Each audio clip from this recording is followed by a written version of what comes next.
Hi friends, నేను నజర్ మీరు చూస్తున్నారు టెక్ రిపోర్ట్ ఛానల్. ఫ్రెండ్స్, ఈరోజు వచ్చేసి మనకి పోకో పోకో M3 మొబైల్ని అయితే ఇండియాలో అయితే లాంచ్ చేసింది. సో దాని యొక్క స్పెసిఫికేషన్స్ అండ్ ప్రైస్ గురించి అయితే వీడియోలో అయితే క్లియర్గా మాట్లాడుకుందాం. సో వీడియో ఎండ్లో నా ఒపీనియన్ కూడా మీతో అయితే షేర్ చేసుకుంటాను, దాన్ని కొనవచ్చా లేదా అనేది. సో ఖచ్చితంగా వీడియో ఎండ్ వరకు అయితే చూడండి, అప్పుడు మాత్రం మీకు క్లారిటీ అయితే వస్తుంది.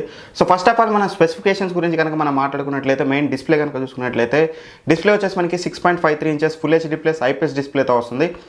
ఇది ఒక మంచి విషయం అని చెప్పుకోవాలి. ఫుల్ హెచ్డీ ప్లస్ డిస్ప్లేతో వస్తుంది ఈ బడ్జెట్ ప్రైస్ పాయింట్లో. ఎస్పెషల్గా డిస్ప్లే కూడా మీకు ఇంచుమించుగా ఏదైతే రెడ్మీ 9 పవర్లో ఏదైతే ఏ టైప్ ఆఫ్ డిస్ప్లే వాడారో సేమ్ టైప్ ఆఫ్ డిస్ప్లే అయితే యూజ్ చేసి ఉంటారు.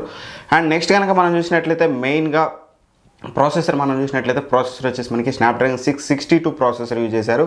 సేమ్ మనకి రెడ్మీ 9 పవర్లో ఏదైతే ప్రాసెసర్ ఉందో సేమ్ ప్రాసెసర్ అయితే యూజ్ చేశారు. సో పెద్ద మేజర్ డిఫరెన్స్ అయితే లేదు మనకి రెడ్మీ 9 పవర్కి దీనికి. కొంచెం చిన్న డిఫరెన్సెస్ అయితే ఉన్నాయన్నమాట. అండ్ ఇక రైట్ నెక్స్ట్ కనుక మనం ర్యామ్ కనుక మనం చూసుకున్నట్లయితే బేస్ వేరియంట్ మనకి 6GB ర్యామ్తో వస్తుంది. సో మీకు ఎటువంటి 4GB అయితే ఉండదు, 6+64 అండ్ అలానే మనకి 6+128GB అయితే ఉంటుంది. సో ర్యామ్ కనుక మనం చూసినట్లయితే LPDDR4X ర్యామ్ అయితే యూజ్ చేశారు. ఇంకా స్టోరేజ్ కనుక మనం చూసినట్లయితే 64GBకి ఒక టైప్ ఆఫ్ వేరియంట్, అండ్ ఏదైతే 128GB వేరియంట్ ఉందో దానికైతే different type of storage type అయితే యూజ్ చేశారు.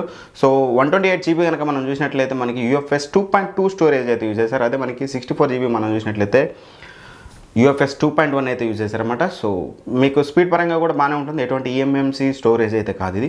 కొంచెం రీడ్ రైట్ స్పీడ్ అనేది మీకు కంపేర్ టు EMMC స్టోరేజ్తో కనుక మీరు కంపేర్ చేసి చూసినట్లయితే కొంచెం బెటర్ అయితే ఉంటుంది ఇది మీకు. ఓవరాల్గా మూడు కూడా మీకు ర్యామ్ కానీ అండ్ స్టోరేజ్ కానీ ప్రాసెసర్ కానీ అన్నీ కూడా కొంచెం పర్ఫెక్ట్ అని చెప్పొచ్చు. ఈ బడ్జెట్ ప్రైస్ పాయింట్లో పెద్ద కంప్లైంట్ చేసేది అయితే లేదు. అండ్ రైట్ నెక్స్ట్ కనుక మనం మెయిన్ కెమెరా కదా. సో కెమెరా విషయానికి వచ్చినట్లయితే పేరుకి ట్రిపుల్ కెమెరా సెటప్ అయినప్పటికీ మనకి మెయిన్ కెమెరా ఒకటే మనకి అక్కడ ఇంపార్టెంట్. ఎందుకంటే as usual 2 megapixel depth and 2 megapixel macro censor అయితే తీసుకొచ్చారు. ఇక్కడ ఒక్కడే నాకు కొంచెం డిసప్పాయింట్మెంట్ అనిపించింది. సో అట్లీస్ట్ మెయిన్ సెన్సార్తో పాటు మనకి ఒక wide angle censor, at least 8 megapixel wide angle censor తెచ్చిన బాగుంది అనేది అయితే నాకైతే అనిపించింది. సో మీ ఒపీనియన్ ఏంటనేది కింద కామెంట్లు అయితే షేర్ చేసుకోండి. ఇక మెయిన్ సెన్సార్ కనుక మనం చూసినట్లయితే 48 మెగాపిక్సెల్ సెన్సార్ అయితే యూజ్ చేశారు. సో మోస్ట్లీ ఇది మనకి సామ్సంగ్ సెన్సార్ అయి ఉంటుంది. సోనీ అయితే ఉదరగొడతారు కాబట్టి సో ఎటువంటి హంగామా చేయలేదంటే ఖచ్చితంగా ఇది సామ్సంగ్ సెన్సార్ యూజ్ చేసి ఉంటారు. ఇక సెల్ఫీ కెమెరా చూసినట్లయితే మనకి 8 మెగాపిక్సెల్ సెల్ఫీ కెమెరా తీసుకొచ్చారు. ఇక్కడ కూడా మనకి 13 మెగాపిక్సెల్ తెచ్చుంటే బాగుండేది.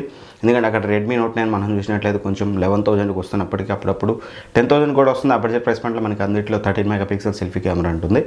సో బట్ ఓవరాల్ కొన్ని బెనిఫిట్స్ అయితే ఉన్నాయి ఇందులో. మెయిన్గా మనం చూసినట్లయితే మల్టీమీడియా విషయంలో స్టీరియో స్పీకర్స్ మనకి ఈ బడ్జెట్ ప్రైస్ పాయింట్లో మనకి స్టీరియో స్పీకర్స్ అయితే ప్రొవైడ్ చేస్తున్నారు.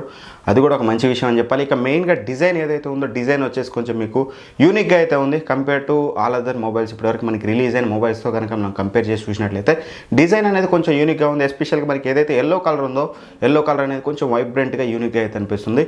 సో ఎనీవే ఎల్లో మనం బాగా రియల్మీకి రిజిస్టర్ అయితే చేసుకున్నాం. బట్ వీళ్ళైతే కొంచెం different type of lemon yellow type అయితే తీసుకొచ్చారు. అదొకటైతే బాగుంది, కలర్ అయితే చాలా బాగుంది. అండ్ 3 కలర్ వేరియంట్స్తో వస్తుంది. కలర్స్ గురించి మాట్లాడుతున్నాం కాబట్టి blue colour and black colour and yellow colour. So colour అనేది మీ విషయం, మీ ఇష్టం ఒకవేళ మీరు పర్చేస్ చేయాలనుకుంటే. ఇక ఫైనల్గా బ్యాటరీ విషయానికి వచ్చినట్లయితే బ్యాటరీ వచ్చేసి మనకి 6000 mAh బ్యాటరీతో వస్తుంది. వీళ్ళు ఇక్కడ మంచి విషయం ఏంటంటే 6000 mAh బ్యాటరీ వచ్చినప్పటికీ మనకి వీళ్ళు 197 grams వెయిట్ తోటి అయితే తీసుకొచ్చారు మొబైల్ని. మనకి రెడ్మీ నోట్ 9 అనుకుంటా. సో 5000 mAh బ్యాటరీతో వస్తుంది. అది కూడా మనకి ఆల్మోస్ట్ 200 grams వెయిట్ అయితే ఉంటుంది. సో వెయిట్ బ్యాలెన్స్ పరంగా మాత్రం కొంచెం బెటర్ మేనేజ్ చేశారని చెప్పాలి. అండ్ 6000 mAh బ్యాటరీతో వస్తుంది. 18W ఫాస్ట్ ఛార్జింగ్ సపోర్ట్తో వస్తుంది. సో మీకు ఏదైతే అడాప్టర్ ఉంటుందో అడాప్టర్ కూడా మీకు బాక్స్లోనే వస్తుంది. మీరు సపరేట్గా మళ్ళీ 10W వచ్చి పర్చేస్ చేయాల్సిన అవసరం అయితే లేదు. సో ఇవి మేజర్ ఫీచర్స్ కనుక మనం ఈ మొబైల్ కనుక చూసుకున్నట్లయితే సో ఓవరాల్గా మంచి ప్రైస్లో తెచ్చారని చెప్పాలి. సో ఏదైతే 6+64GB ఉందో వీళ్ళైతే 11,000 రూపాయలు అయితే పెట్టారు. అండ్ అలానే మనకి 6+128GB కనుక మనం చూసినట్లయితే ₹1 తగ్గించి 12,000 రూపాయలు అయితే పెట్టారు. సో ఎవరైతే ఇప్పుడు కొనాలనుకుంటున్నారో సో వాళ్ళకి బ్యాంక్ ఆఫర్ అయితే ఇచ్చారన్నమాట ఇనీషియల్గా. సో ఫస్ట్ ఎవరైతే కొనాలనుకుంటారో సో మనకి సేల్ కనుక మనం చూసినట్లయితే 9th నుంచి అయితే స్టార్ట్ అవబోతుంది ఫ్లిప్కార్ట్లో. సో ఫ్లిప్కార్ట్లో కనుక మీరు ఐసిఐసిఐ బ్యాంక్ క్రెడిట్ కార్డ్ కానీ డెబిట్ కార్డ్ కానీ యూజ్ చేసి కనుక మీరు పర్చేస్ చేసినట్లయితే మాత్రం మీకు ఇంకో ఎక్స్ట్రా 1000 రూపీస్ ఇన్స్టంట్ డిస్కౌంట్ అయితే వస్తుంది. సో ఇంకా మీకు ఎక్కువ రావడం కానీ తక్కువ రావడం కానీ ఎటువంటి ప్రాబ్లం ఉండదు. జస్ట్ మీరు ఐసిఐసిఐ కార్డు యూజ్ చేస్తే చాలు. మీకు బేస్ వేరియంట్ వచ్చేసి మీకు 6+64GB వేరియంట్ కదా. సో అది వచ్చేసి మీకు 10,000కి వస్తుంది. అదే మీరు హయ్యర్ వేరియంట్ కనుక మీరు తీసుకున్నట్లయితే మీకు 11,000 రూపీస్కి అయితే వస్తుంది. సో చూడండి కన్సిడర్ చేయొచ్చా లేదా అని. ఇక ఫైనల్గా నా వర్డిక్ట్ విషయానికి వచ్చి అడిగితే మాత్రం సో ఇక్కడ కన్ఫ్యూజన్. ఒకవేళ మీకు 10,000లో ఒక మంచి మొబైల్ కావాలి, 1 year తర్వాత చేంజ్ చేస్తాను అనుకుంటే మాత్రం ఖచ్చితంగా ఈ మొబైల్ అయితే మీరు కన్సిడర్ అయితే చేయొచ్చు. అదర్ దాన్ దట్ ఒకవేళ ఒకవేళ మీకు 5G మొబైల్ అనేది ఇంట్రెస్టెడ్గా ఉంటే ఆల్రెడీ టెస్టింగ్ స్టార్ట్ అయితే అయిపోయాయి. సో ఈ ఇయర్ ఎండ్ లోపల మనకి 5G కూడా వస్తుంది కాబట్టి ఒకవేళ 3 to 4 ఇయర్స్ వాడతారనుకుంటే మాత్రం బెటర్ వెయిట్ అని చెప్తాను. మనకి ఈ బడ్జెట్లో కూడా ఒక 2 to 3 మంత్స్లో 5G మొబైల్స్ వచ్చే ఛాన్సెస్ అయితే దండిగా అయితే ఉన్నాయి. సో బెటర్ వెయిట్ అని చెప్తాను. లేదు మీరు 1 ఇయర్ వాడతాను నేను, ఖచ్చితంగా ఈ రెండులో మళ్ళీ ఫోన్ చేంజ్ చేస్తాను అనుకుంటే మాత్రం మీకు 10,000లో మంచి మొబైల్ అని చెప్పొచ్చు. యాజ్ ఆఫ్ నా 4G మొబైల్స్ అన్నింటిలో కనుక కంపేర్ చేసుకున్నట్లయితే 10,000కి అయితే ఈ మొబైల్ అయితే తీసుకోవచ్చు.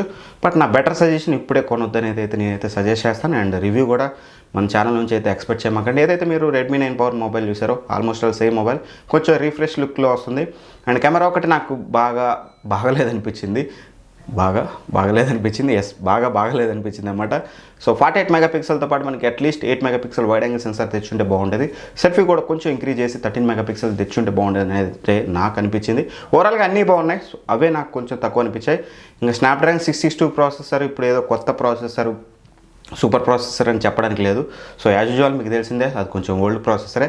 ఒకవేళ మీరు 11,000లో కనుక మీరు మొబైల్ చూస్తున్నారనుకుంటే మాత్రం డైరెక్ట్గా మీరు 11,000 దీన్ని పెట్టదలుచుకుంటే మీకు పోకో M2 Pro 11,000కి ఆఫర్స్లో వస్తుంది. Better go with that one అని అయితే చెప్తాను నేను. సో దీంతో కంపేర్ చేసినట్లయితే ఆ మొబైల్ అనేది చాలా బెటర్. సో దానికంటే ఎక్కువగా ఇందులో అయితే ఏమైతే లేవు. సో ఖచ్చితంగా ఆ మొబైల్ని అయితే పర్చేజ్ చేయమని అయితే చెప్తాను. సో మీరేమనుకుంటున్నారు అనేది ఖచ్చితంగా కింద కామెంట్ బాక్స్లో అయితే మెన్షన్ చేయండి. అండ్ ఇంకా మీకు ఏమైనా డౌట్స్ ఉన్నా సరే అసలు మీరు ఏమనుకుంటున్నారు అనేది ఖచ్చితంగా మెన్షన్ అయితే చేయండి. ఇక ఈ వీడియో కనుక మీకు నచ్చినట్టయితే ఖచ్చితంగా లైక్ చేయండి, ఫ్రెండ్స్ అండ్ ఫ్యామిలీ మెంబర్స్కి అయితే షేర్ చేయండి. ఇప్పటివరకు మన ఛానల్ చూస్తూ సబ్స్క్రైబ్ చేయకపోతే మాత్రం ఖచ్చితంగా సబ్స్క్రైబ్ చేసుకొని కింద బెల్ ఐకాన్ అయితే ప్రెస్ చేయండి. Anyway thank for watching. By by. జై హింద్.